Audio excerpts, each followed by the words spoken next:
My name is Kelly Brook, and I'm 43 years old. I don't have any kids from my second marriage.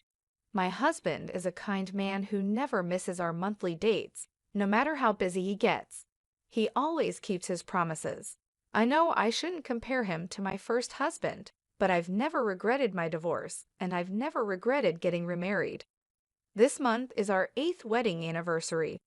My husband reserved a table at a fancy restaurant with a view of the sea. I thought we were going to have a wonderful time, but then I ran into the last person I wanted to see, Jeremy Clarkson, my ex-husband from 13 years ago. We were about to leave the restaurant after finishing our meal when my husband excused himself to go to the restroom. I was admiring the ocean view from the window, thinking about the beautiful moments my husband and I had spent looking at the sea together. Just then, I heard someone call my name. When I turned around, I saw Jeremy. "Hey, what's so beautiful? Do you think a regular ocean looks nice to someone like you, who's basically broke?" "Jeremy, long time no see. Why are you here?" "Why am I here? I should be asking you that," Jeremy said, sitting down in the chair my husband had been using, looking at me as if I was a joke. I put up with those eyes for a whole decade of our marriage. I never thought I'd run into you here. Can someone like you, who doesn't have much money, really eat at a fancy place like this? Can you even afford it? Or is this a once-in-a-lifetime thing? It's our wedding anniversary. Ah, I see. Poor people can only come to places like this on anniversaries, huh? I come here often, you know. You're still pathetic. Isn't there someone with you? Yeah, there is. I just sent her to pay. You know, handling money is a woman's job. I thought to myself that he was still the same, always belittling women. Then I saw her his lover from 13 years ago. She had aged quite a bit. Her beauty was half of what it used to be, and she looked worn out from life. I guess Jeremy has been living the good life while his wife suffers. You're still wearing shabby clothes, aren't you? Aren't you embarrassed to dress so poorly? Talking to such a terrible man like him makes me feel sick. I turned my eyes toward the restroom, hoping my husband would return soon, and there he was. He had been watching us for a while as I was talking to another man. Seeing the confusion on my face, he approached us. "Excuse me, do you need something from my wife?" "Your wife? This woman is your wife." "Yes, what do you need?" "You also look poor. I guess poor women always remarry poor men." "Please don't be rude. My husband is a very respectable man." Jeremy snorted in disapproval at my response. "Imph, you must be just a useless broke man then." He glared at my husband. I thought to myself, this man really hasn't changed at all. Jeremy was always very selfish. Although he worked for a big company, it was unclear if he was really good at his job. He was good at sucking up to his boss, though. He blamed his mistakes on his juniors and loudly claimed their achievements were because of his guidance. How he managed to climb the corporate ladder is beyond me, but by the time we divorced, he had become a manager. Jeremy always claimed he was an elite employee, but I never thought of him that way. I graduated from a prestigious university, Jeremy would always brag. Not just any university, but one of those special ones. When I was dating him, I believed his exaggerated stories and thought he was really smart. But when we got married, I discovered that was his only real talent. Plus, he constantly put me down, even though I only completed high school. "Your parents were too poor to send you to university, right? But it's good for you. You didn't have the brains for it anyway. If your family had been rich, you would have had to go to university. But it would have been impossible for someone as stupid as you." "My family wasn't poor. I just wanted to start working sooner rather than going to college." Ah, enough with the excuses. You can't stop making excuses, can you? You're an incompetent woman after all. But it's good for women, isn't it? Even if they're incompetent or stupid, as long as they have good looks, they can get by. If they catch a competent man, they can live well. I never thought he would say such things before we got married, so his change after marriage was shocking. Plus, his parents weren't wealthy landowners. His father was just a director, yet he still looked down on anyone he thought was poor. You really can't do anything right. You're bad at cooking, you can't clean, and you can't even have kids. Marrying you was a huge mistake, he would say. It wasn't a physical issue that stopped me from having kids. It was the stress caused by Jeremy. My family always valued being careful with money and appreciating what we had. But when I cooked with radish leaves to save money, he yelled, "Are you trying to feed me trash?" and threw them in the garbage. It made me realize just how different we were. One day, he told me he had a lover. The woman was much younger than he was. He pushed for a divorce, saying it was better for him to remarry a younger woman. I was glad to divorce such a man, so I signed the papers. "Who is this man, Kelly?" my husband asked. "He's my ex-husband, Jeremy Clarkson." "Oh, I see." I had already told my husband about everything Jeremy had said and done to me. It had been a painful 13 years, and I had shared it all with tears. My husband just listened quietly and finally said, "Let's be happy from now on." "You really dared to marry a woman like her? Since you're marrying someone from a poor family, you must be broke too," Jeremy sneered. "Well, maybe, maybe not." "Of course you are. So you're also a broke man, huh? Marrying a poor person means you're broke too, am I right? But why did you divorce such a wonderful person?" "Wonderful? Your eyes must be fooling you. Truly wonderful means having a beautiful wife like mine." He pointed to his wife, who stood there looking embarrassed. "Is that woman your wife?" "Yes, she's beautiful, isn't she? She's actually my boss's daughter." Marrying the boss's daughter definitely helps one climb the career ladder faster. Marrying a broke woman like you probably means you're just a regular employee. Too bad.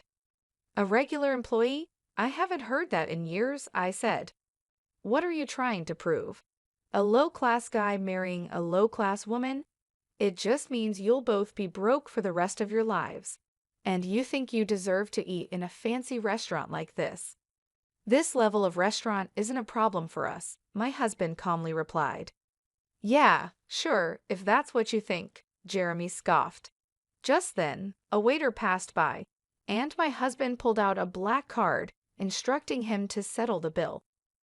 Jeremy was surprised by the card, but tried to hide it, snorting again. "Is that a black card? Showing off a card like that here? You're not used to it, are you? You must have borrowed it from someone." Flashing the card around, "But later you'll have to pay back the person who lent it to you, right? I bet you're scared to spend money in a place like this. It's all just an act." Funny thing to say. Who would lend their card, I wonder? No matter how naive someone is.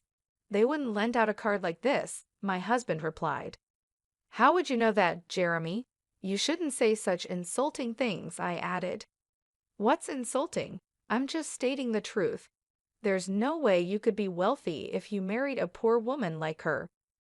"My wife is poor, you say?" "Yes, that's right. Her family's place is a rundown, one-floor home. You know that, right? Or maybe you were too embarrassed to visit her home, so you went to a family restaurant instead." Meeting her parents at a family restaurant for a marriage proposal is unheard of, but for poor people like you, it's probably normal. "A family restaurant, huh? The fact that you thought of that means you must have done it yourself, right? If you hadn't experienced it, you wouldn't have thought of it." "What are you talking about? I'm not short on money. I wouldn't do something so cheap." "Yet you came up with it. I never would have thought of that," my husband said, then turned to me. "Right, Kelly? What about you?"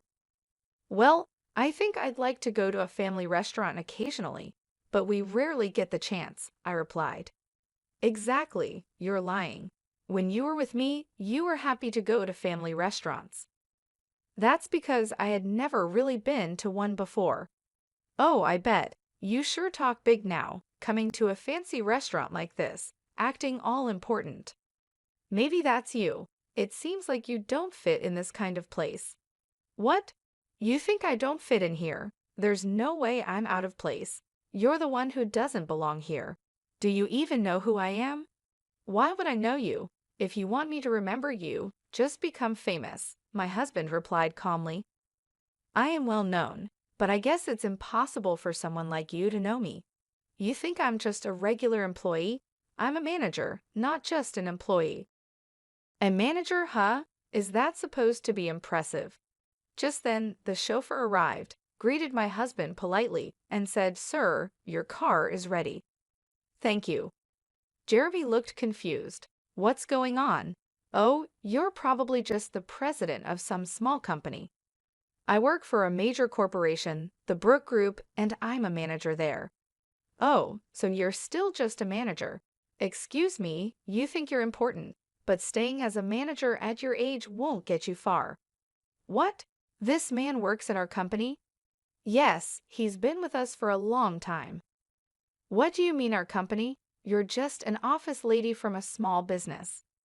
That's right, but I don't have kids or any reason to quit my job. So you can't have kids? I knew it. Something's wrong with you. Hey, that's crossing the line. Kelly is perfectly fine, my husband said, standing up for me. If she's fine, why can't she get pregnant? Women are supposed to have kids. I don't need to explain that to you. You can't say it because it would prove something's wrong with her. This man is hopeless, Jeremy said. Yes, he's beyond saving, my husband replied calmly. This man's name is Jeremy Clarkson, right? I understand, he's fired. Kelly, please contact HR. What? What are you saying? You think you can shock me with that? What company's president are you claiming to be? Are you trying to fool me with this obvious act? Are you stupid? Jeremy, my husband, is the president of the Brook Group. What? That can't be true. Jeremy exclaimed, but the driver nodded with a look of pity. Seriously? Is he really our president? Yes, and I am his wife and the vice president of our company. That's ridiculous. How could Kelly from a poor family end up as vice president with just a high school diploma? Those things don't matter. Whether someone graduated from high school or college doesn't determine their worth. That's ridiculous, Jeremy stammered.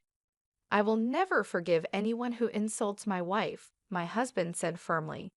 But there's a union. The union will protect us employees. You're a manager, right? Managers are not union members, so you are not protected by the union. Didn't you know that? Seriously.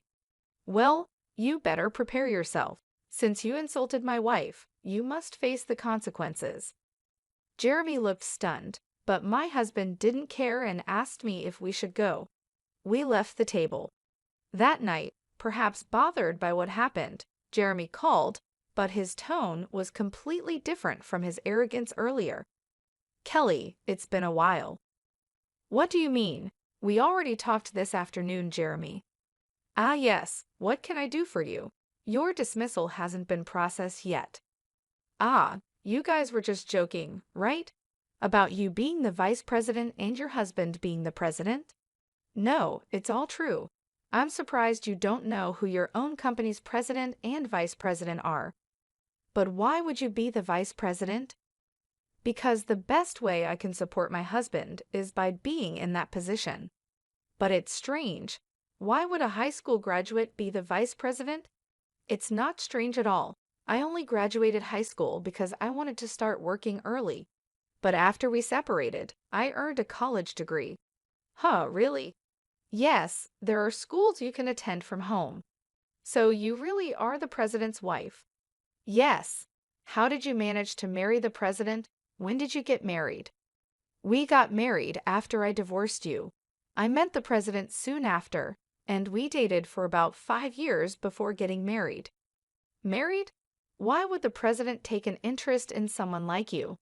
Stop being so rude. Oh, sorry. Connections are strange, aren't they? I just happened to meet the president. But even so, why would he marry someone broke like you? Is he a philanthropist? No one marries for charity. If he's not a philanthropist, did he marry you to make you his slave? Maybe today you got lucky and got taken to a fancy restaurant, But usually, you must be having plain meals and living a difficult life where you can't even buy what you like, right? Why would you think that? That's not true at all. You're the only one who would do such a thing. There's no way you could marry such a rich man. Why do you think so? Rich people have connections with politicians and other wealthy people. If a poorly raised woman like you shows up at their parties, it would embarrass the president. Or maybe he lets his mistress attend those instead. You're making wild assumptions. If you keep looking down on me like this, you'll truly regret it. I'm just concerned for you. A woman with a poor upbringing like you marrying a rich man like the president will only suffer. A regular employee's husband would suit you better. Marrying someone richer than me, you must be a foolish woman who can't see ahead. Who's the fool here? If you called just to say that, I'm hanging up. No, wait, I'm not trying to insult you. It's just true that you come from poverty, and that can't be helped. Thinking I'm looking down on you for that is completely wrong. You say I come from a poor family, but my father is wealthy. Your family is poorer than mine. I didn't mention it back then because of your pride, but your family home isn't even half the size of mine. Your father is just a department head, and you're still just a manager. That's not true. When I proposed to you, you were living in a small single-story house. That was because we were renovating our home at the time. We had stored all our belongings elsewhere, and it was just a temporary residence. There was no need to move to a big house. My mother said so. That can't be true. You don't have to believe it, but since the renovation is finished, even if you say you want to visit my parents' home, you've stubbornly refused to go again. I couldn't tell you the truth. Who would want to visit such a poor, run-down house? You really are hopeless. Then I'll send you a picture. This is my family home. You'll see from the picture. I sent a photo of a large mansion. That's my house. I lived there for a while after our divorce. What? That can't be true. It's true. If this is true, then why were you working as an office lady in a small company? If you're so rich, you wouldn't need to work. And if you did work, wouldn't it be at a large corporation? My father is the president of a major company. That company was a new one he started. When it was time to decide who would be the president, my brother was chosen for the role, so I volunteered to handle the administrative work. Now, that company has grown to the top of the industry. Is that true? Were you really so rich? Yes, this is the truth. This is the real me, the person you used to look down on. So that's why you could marry the president? That's not it. I met the president because we shared the same hobbies. We met through our interests and hit it off. He didn't know I was from a wealthy family, and I didn't know he was the president. So you're at the company where I work because of that. How long have you been at that company? I joined right after our divorce. I had a connection by chance.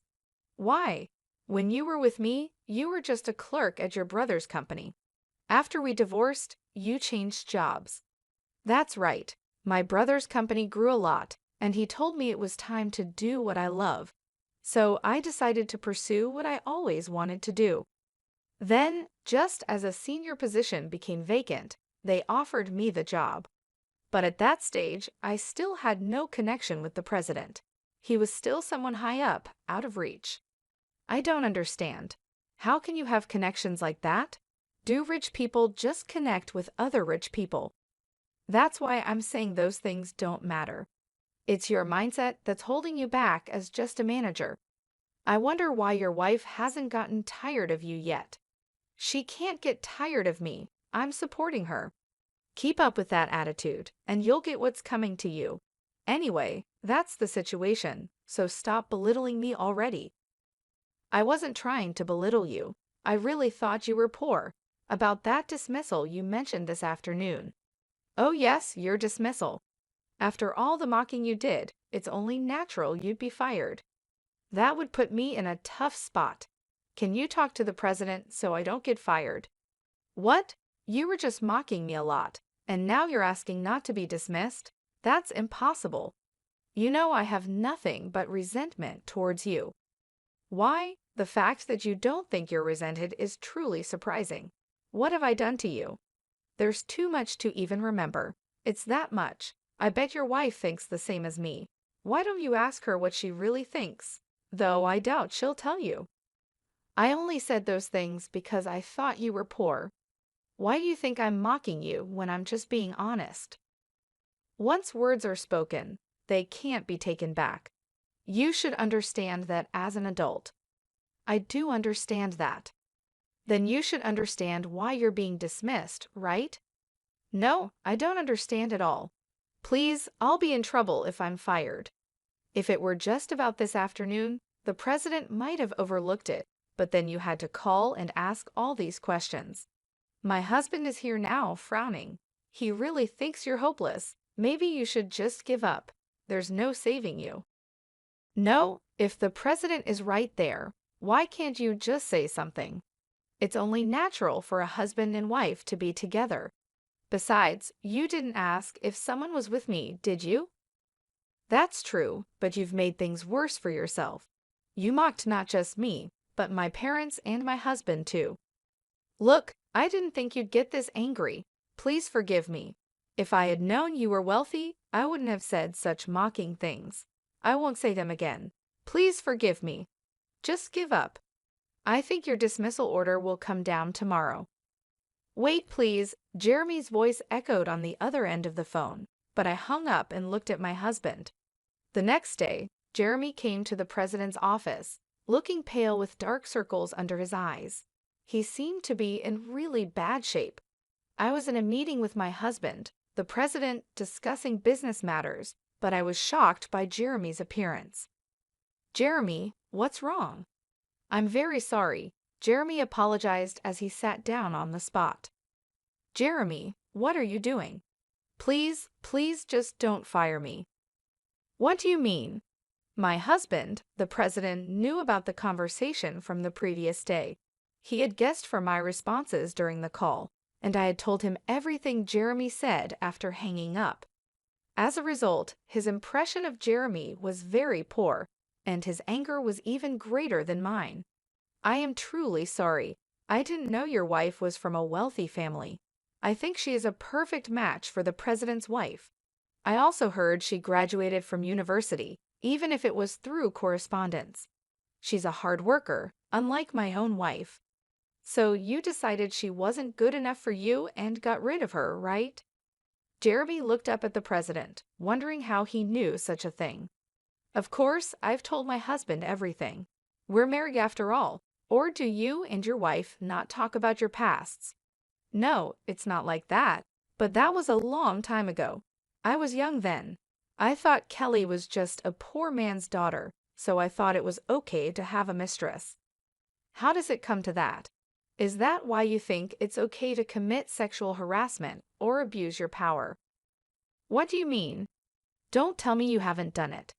There are complaints from your female coworkers. They say if our company doesn't handle it, they'll go to the police. Our company was just discussing what to do about it when your disrespectful remarks came yesterday. It's really hopeless, isn't it? That's right. I wouldn't have thought you were actually harassing or bullying, but after seeing you yesterday, it seems all too true. You don't even see women as people, do you? You think they're below you. No, I never. Even if that were true, firing me would be too harsh. Please show some mercy. Well, you do have a family. If you were fired, you wouldn't be the only one in trouble. That's right, exactly. My husband smirked and looked at me. So what do you think, Kelly? How about sending Jeremy to our Michigan? Wait, what? The Michigan is in a region with very few people and is practically unsustainable as a company. The former president, who came from that town, established the branch there to help the local people, but it's a lonely place with just one employee. The previous employee reportedly went mad from the loneliness. We want you to turn that branch around in 5 years. If you can do that, we'll bring you back here. Of course, if you can't, you'll spend your retirement in Michigan. Thank you, I appreciate it. Jeremy said, thinking it was an act of mercy from the president. He set off for the Michigan, but both my husband and I knew it was an impossible task. Working alone for a small number of town residents, it was clear there wouldn't be any profit to be made. Jeremy moved to the branch all motivated, taking his mistress, who had become his wife, with him. But she soon grew unhappy with the cold and isolation, and eventually she reached her limit. Jeremy's salary dropped significantly, and despite being called the branch manager, his pay was minimal. This led to daily arguments with his wife. Although he boasted that if he turned things around in 5 years, he could return to the head office, his city-bred wife didn't believe him.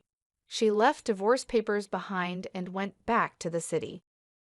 Jeremy tried his best for a year, but no matter how hard he worked, the population didn't grow and no profits came. Eventually, he realized that no effort would change anything. In 2 days, he submitted his resignation. After leaving the company, Jeremy contacted his wife, but by then, she had found someone new. Not only was Jeremy ignored by her, but he was also beaten up by her new partner and ended up in the hospital. After being discharged, Jeremy looked for a job, but at his age, he found nothing and life became harder for him. He ended up living in a shabby, run-down apartment, and the only job he could find was as a nighttime store clerk. The man who had once boasted of graduating from a prestigious university now stood alone in a store at night. As for me, I continued to be cared for by my kind husband, enjoying another wonderful date this month. Marrying him changed my life so much, and I'm grateful that Jeremy and I divorced.